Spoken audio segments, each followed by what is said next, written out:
Il est présentement plus facile de résumer le film de la matrice à ta grand-mère de 108 ans que de comprendre toutes les consignes du gouvernement quand ton enfant coule du nez. Oh oui. Parce que le gouvernement a sorti un tableau pour expliquer les consignes avec toutes les situations possibles et c'est assez confus. J'ai même mis la main en exclusivité sur une publicité du gouvernement qui tente de résumer ça aux parents, mais on dirait que c'est pas plus clair. Alors, si votre enfant a des symptômes ce matin, voici ce qu'il faut faire ou pas. Et je vous avertis, prenez des notes parce que ça va vite.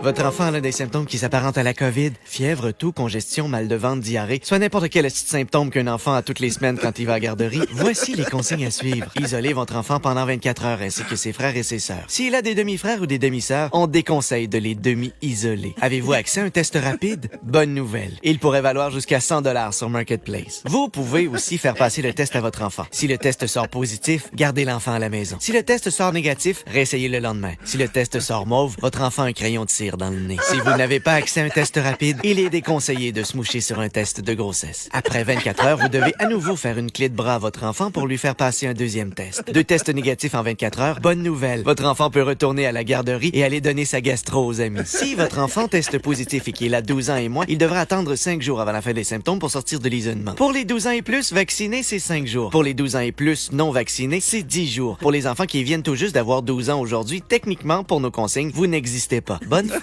Cependant, il est seulement possible de lever l'isolement entre 6 à 10 jours si les enfants obtiennent 2 tests rapides négatifs en 24 heures d'intervalle ou s'ils obtiennent le chiffre 8 sur un des 12 en 2 intervalles pendant la bataille de la lune de cristal. Mais ils devront alors murmurer au Minotaure qui garde le tombeau du roi des morts. Le sang des plaines n'est pas la marque des dieux.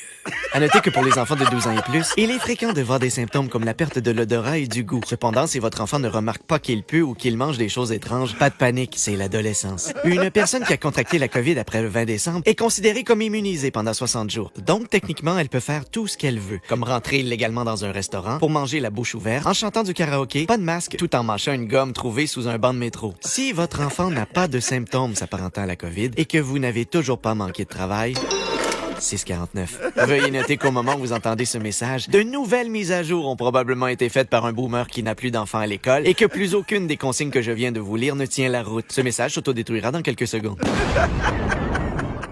C'est clair, merci. C'est clair maintenant, hein?